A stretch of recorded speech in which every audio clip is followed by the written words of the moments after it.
Apple's competitors have spent lots of time over the past few years deciding how a personal computer should look. Now, after years of engineering, it looks like they've reached a conclusion. They've decided it should look like a Macintosh. A lot of people in the press say that spells doom for Apple, but generally these are the same people who predict the doom of Apple every year. The only thing that changes is the competitor. Not too long ago, it was Next. Before that, OS2. But even though our competitors may imitate the way Macintosh looks, they can't come close to the way it works. Today, we'll compare Microsoft Windows version 3 running on an IBM PS2 Model 70 with a Macintosh 2CI to demonstrate that Macintosh really is the best personal computer, because it's the only personal computer with a unified architecture. And Apple is the only computer company that designs and builds all the fundamental parts of its system. As we'll see, that gives Macintosh big advantages in 4 key areas: ease of use, applications, networking, and future growth path. And these are advantages that Windows can match, because where all the parts of the Macintosh, network, peripherals, hardware, operating system, and interface fit together as a unified whole, Windows has been added on top of DOS, which was never designed to support it in the first place. Once that point is clear, it's easy to look past the surface of Windows and see how deep the advantages of Macintosh really are.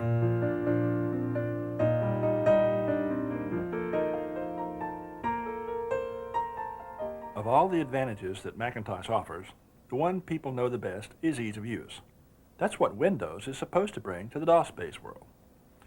But real ease of use can't be bolted on to an old-style PC. It has to be built in from the chips up, the way it's been built into the Macintosh from the very beginning, and the way every Macintosh user experiences it from the moment they open the Macintosh box. When it comes to setting up a Macintosh, for instance, all the user has to do is plug in a few cables. The software is already installed on the hard disk, so all the user does is plug in the power cord, hook up the monitor, attach the keyboard and mouse, hit the on button, and they're welcome to a happy Macintosh that's ready to run. But with the PC, plugging in the components is just the beginning, because users also have to format the hard disk and install the system software. Pretty complex task for somebody who's new to computers. After that, DOS will need to know what kind of components are hooked up to the system, something the Macintosh understands automatically. Then it's time to set up Windows. In the time it takes to complete these procedures and get one PS2 up and running, many Macintosh systems could be unpacked and configured. Or, people who haven't worked with computers before could use the tour that comes with every Macintosh to learn the fundamentals of computing. That kind of tutorial is something that doesn't come with DOS or with Windows. Or they could use Balloon Help, a system-wide help function that lets users simply point at objects on the screen to learn what they are. With Balloon Help, a beginner can learn the basics of Macintosh in a matter of minutes, while more experienced users can turn on Balloon Help to refresh their skills in actual applications. And it's as easy to expand a Macintosh system as it is to set it up in the first place. With the SCSI connector, a standard feature on every Macintosh sold today, we can connect peripherals like a hard disk, a CD-ROM drive, a scanner, in seconds, just by plugging them in. And we can have all of these devices hooked up to the Macintosh without using up any of its expansion slots. So we can add a second monitor, or even a third, and work with all of them at the same time. Now, let's see what it takes to configure our IBM system with the same kind of peripherals. Since the Model 70 doesn't offer SCSI as a standard feature, we'll have to install individual interface cards for each peripheral, using up every one of our expansion slots. And since the operating system can't recognize hardware without our help, we'll have to run installation programs to configure the devices properly. We can't add any extra monitors to the IBM PC because we've used up all the slots. But even if we had the room, the extra monitors wouldn't do us any good because standard IBM PCs don't support more than one monitor at a time.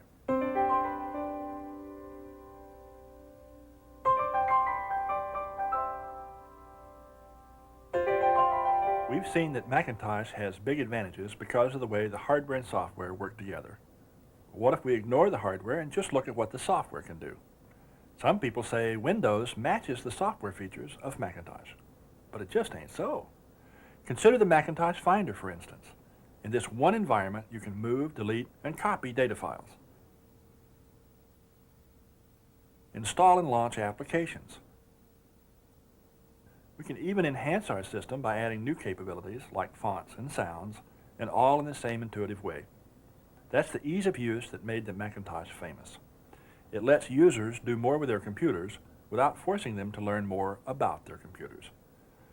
And while Windows tries to duplicate that simplicity, it consistently falls short because DOS keeps getting in the way. The first thing to notice about Windows is that it has created two different panes, excuse the pun, Program Manager and File Manager. This combination of two applications looks like Macintosh, and it's supposed to approximate the environment found on the Macintosh desktop. Program Manager is used to launch application programs and data files, and File Manager is used to move, copy, and delete files on the hard disk. But unfortunately, File Manager and Program Manager are both built on top of DOS, and they don't talk to each other. If we make a change in one, the other program may not notice. For instance, suppose we want to move our word processor from the directory called Windows in File Manager into the directory called WordP to organize our directory tree. Moving the application files is easy enough. But then, when we go into Program Manager and double-click on the icon to launch the application, Windows gives us an error message. That's because Program Manager doesn't keep track of changes we made in File Manager. So when we click on the icon in Program Manager, it looks for the program in its old location. If this sounds confusing, imagine what it's like for a computer novice. To correct the problem, we have to use the Properties menu in Program Manager and type in the new DOS path name for the program. A simple change that would have been handled automatically on Macintosh throws Windows users back into DOS. In fact, Windows has to work with many of the traditional DOS limitations because it's built on top of DOS. So, where Macintosh gives us the freedom to call our files and folders whatever we like, Windows can only accept DOS file names with 8 characters or less, which forces you to create your own version of computer code. Where the Macintosh can respond when we make a physical change to the system, like inserting a diskette, Windows isn't so closely connected to the hardware. So when we put a diskette into the IBM PC, it doesn't notice until we tell the machine that the diskette is there. What's more, when we remove our first diskette, insert a new one, and try to look for a file, Windows displays the old diskette's directory on the screen. This forces us to use a new command, refresh Windows, just to look at the files that are actually in the drive. Macintosh does all of this automatically.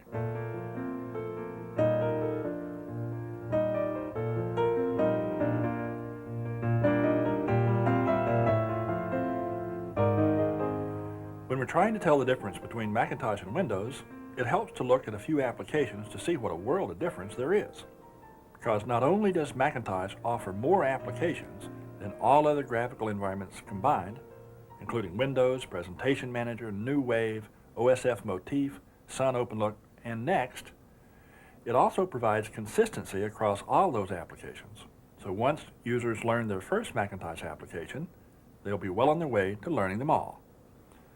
This is the vision of computing that made the first Macintosh so revolutionary, and it still sets Macintosh apart today. Because from the beginning, Apple has understood that people want to use new computing tools without having to learn new computing rules. That's why we built a single consistent set of user interface tools into every Macintosh ever made, and developed stable, consistent interface guidelines so developers could create applications that all work the same familiar way. Of course, Windows is supposed to introduce consistency to the DOS-based world, but it's hard to get DOS software developers to agree on a common approach to interface design because these companies already have huge stakes in the interfaces they've already created, and because nobody has delivered clear leadership on interface design for Windows applications. So it's not surprising to find confusing inconsistencies in Windows applications, even those made by Microsoft. Take something as simple as highlighting a word and deleting it. In Microsoft Excel 3.0, double-clicking on a word will highlight it, and hitting the backspace key deletes it. But in Microsoft Project 1.0, also for Windows, double-clicking on a word does nothing at all. And when we highlight the word manually and hit the backspace key, only the last letter is deleted. Which poses the question, if Microsoft doesn't make Windows applications consistent, who will? But the Macintosh environment creates more advantages than consistency alone. It also allows applications to use additional functionality that Apple builds into the Macintosh. That includes multitasking. So not only is it easy to open multiple applications at the same time and move data from one to another, we can also use background printing to print long documents without pausing in our work.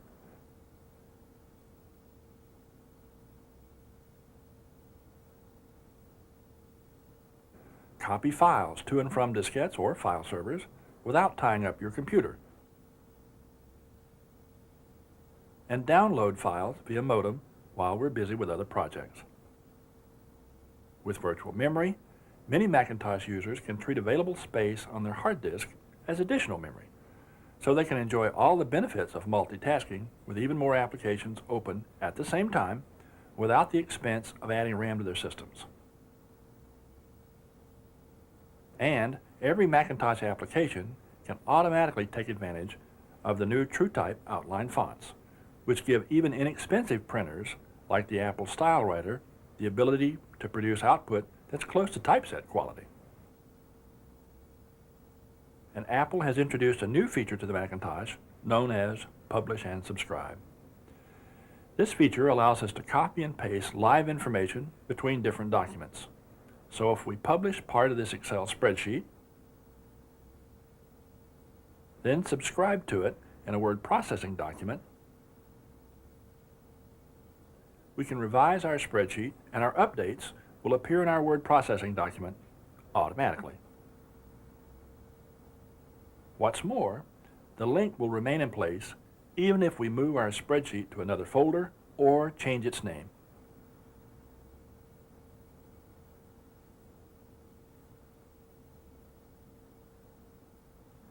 On a network, Publish and Subscribe becomes an even more useful tool because it lets us execute revisions and communicate our changes to other team members in a matter of seconds, so we can spend less time managing projects and more time getting them done. Windows offers a similar feature with its dynamic data exchange, which creates live links between documents. Unfortunately, only a limited number of Windows applications can support these links, and no DOS applications at all. And since the Live Links feature doesn't work across networks, it won't help people who need to work on collaborative projects. And if Windows ever does support hot links on a network, it will probably lead to additional frustrations. Because Windows manages links between applications the same way it manages everything else we've seen so far, with DOS paths and file names. So, if we decide to rename our spreadsheet in File Manager, perhaps to indicate that it's our latest version, the word processing document that links to it will no longer be able to find it.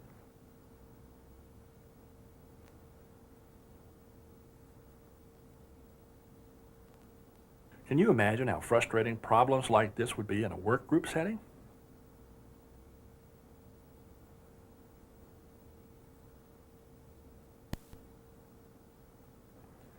But the unique combination of power and ease of use in Macintosh means more than convenience.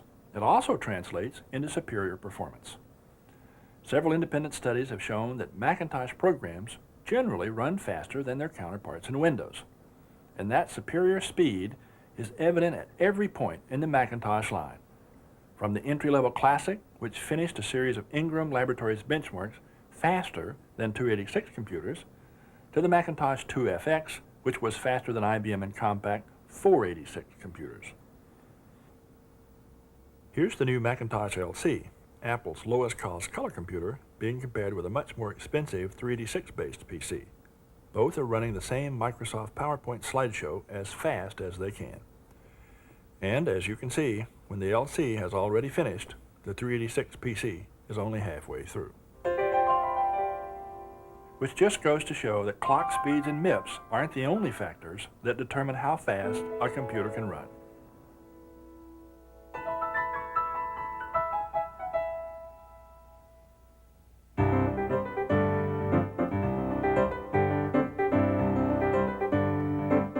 Conventional wisdom has long held that MS-DOS platforms offer the best connectivity, but reality indicates otherwise, because industry experts say that Macintosh is actually the easiest personal computer to network. With a local talk network port built into every Macintosh ever sold, with a native networking protocol, AppleTalk, included in the Macintosh System software, and with networking applications that connect Macintosh with all the most widely used networking environments, including TCP/IP and OSI. But the important thing about networking in Macintosh is not just the connections we make, but the easy way we make those connections. For instance, in a small network, Macintosh users can share a laser printer simply by plugging their Macintosh computers together. There's no other hardware or software installation involved. In a larger business, Macintosh users can cut and paste information from other kinds of computers, even mainframes and mini-computers, in a completely Macintosh way. And with the new file sharing feature that now comes with every Macintosh, networking is even easier. File sharing allows individual Macintosh computers to share information with other computers without needing any additional software, network interface cards, or a dedicated file server. So we can specify the portions of our hard disk that we want to share, the entire disk or individual folders. And of course, we can use the built-in security features to prevent access to part or all of our disk. And remember, this power now comes with every Macintosh right out of the box. Any Macintosh can share files on the network, and any Macintosh can retrieve them. Now compare this simplicity with what we have to do to share files between Windows machines. First, we'll have to install network interface cards in every machine. Then we will either need to assign one computer as a dedicated file server and install network software on every client, or purchase third-party file server software for every machine on the network. Then, we'll have to run Windows Setup to load the appropriate driver. And the saga continues when it's time to expand the network, because with Windows, every new device has to be configured on the file server before users will even know that it's there. Whereas with Macintosh, AppleTalk networking is so tightly integrated with the rest of the system that new resources become available as soon as they're plugged in. And since AppleTalk supports both Ethernet and token ring cabling, we can increase transmission speed without sacrificing simplicity. AppleTalk networks can communicate with other networks from other vendors, like IBM and Digital. What's more, the Macintosh connects to the standard server environments for Windows, Novell NetWare, and Microsoft LAN Manager. And while Windows makes networking easier than DOS, users may still get confused, because even though they work with icons in Program Manager, they still have to deal with a network that's organized according to the rules of DOS. Say, for instance, that a directory on the server contains the Excel application and our spreadsheet files. These icons in Program Manager represent our spreadsheet files on the server. When we double-click on the icon, Windows looks for Excel and launches our spreadsheet. But remember, Windows is based on DOS, so if the path name to this directory is changed, none of the spreadsheet icons will launch, which means that we'll have to find out the new path name for our spreadsheet file, enter that new path name for our icon, and then repeat this procedure for every Excel spreadsheet icon we have in Program Manager. Unfortunately, double-clicking still doesn't open the spreadsheets. We have to go to the File Manager and tell it the new path name to Excel by using the Associate command. And remember, every user on the network will have to go through all of these steps.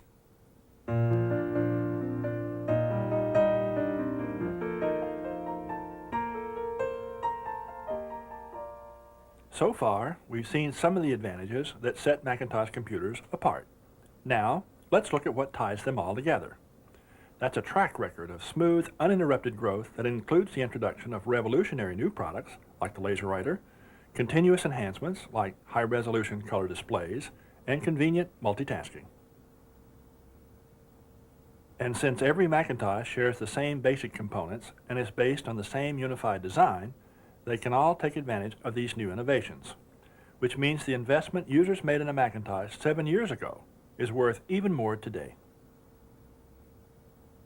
And since the most advanced Macintosh can still run applications created in 1984, the investment users made in information is safe as well. That kind of backward and forward compatibility simply isn't available in the DOS-based world, as the release of Windows 3.0 clearly shows. Numerous industry analysts say that Windows 3.0 requires at least an Intel 386SX processor to run acceptably. Therefore, about 85% of the PCs installed today won't run Windows with adequate performance. Many Intel-based machines will need substantial upgrades to take advantage of Windows, including accelerator boards, additional memory, a larger hard disk, a mouse, a VGA monitor, and new applications. That's an upgrade investment that PC Week magazine estimates at a suggested retail price between $2,500 and $3,700 per machine. And when users have completed the upgrade to Windows, they may have another upheaval to look forward to. This is because IBM says OS/2 is the operating system of the 90s, which faces today's PC users with a troubling dilemma. Should they commit to DOS, or Windows, or OS/2? And what happens if they guess wrong?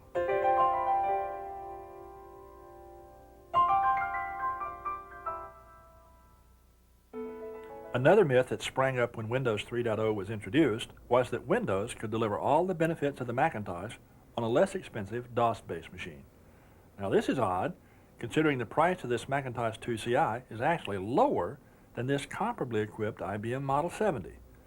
And it seems particularly strange given a recent article in Computer Reseller News which showed that Macintosh computers provide superior performance in graphics-based applications at prices that are much lower than the cost of comparably equipped IBM or compact PCs. Of course, PC clone companies charge less for their machines than IBM and Compaq. But the cost savings of a PC clone also come with some risk, that the manufacturer will go out of business, that product support will be spotty, that there may be incompatibility and product quality problems. And the new, lower-priced Macintosh systems are competitive with clones configured to run Windows with acceptable performance. But much more important, the cost of buying a computer is not the same as the cost of owning it. When you factor in training time and other ownership expenses, independent researchers, like Gartner Group, say Macintosh is thousands of dollars less expensive to own than a PC running Windows 3.0. The Macintosh has lower support costs than the PC, and the Macintosh has much lower operations costs, which include the time users spend trying to learn new aspects of their applications as they work. These savings go straight to the bottom line in improved productivity.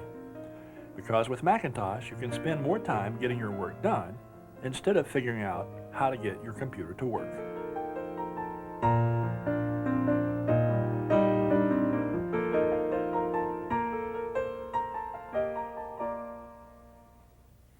Whenever you're comparing Macintosh against PCs, it's important to remember that Apple designed Macintosh as a complete system, not a patchwork of separate components that were retrofitted together. Because Apple understands the importance of the graphical interface, every Macintosh comes bundled with a mouse and operating system. Whereas with most DOS machines, the interface and the mouse are add-ons. You have to buy them separately. Because Apple understands how important it is to share information, all Macintosh computers sold today come with SuperDrive, a disk drive that can read and write to Macintosh, DOS, OS/2, and even Apple II disk. And with third-party products like SoftPC, Macintosh can run DOS and even Windows applications, so you can preserve your investment in software and information. Because Apple has foreseen the importance of sound in computing, every Macintosh comes with sophisticated sound hardware and software built in. So a Macintosh can do all this.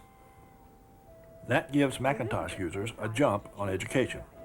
And get Ronald back.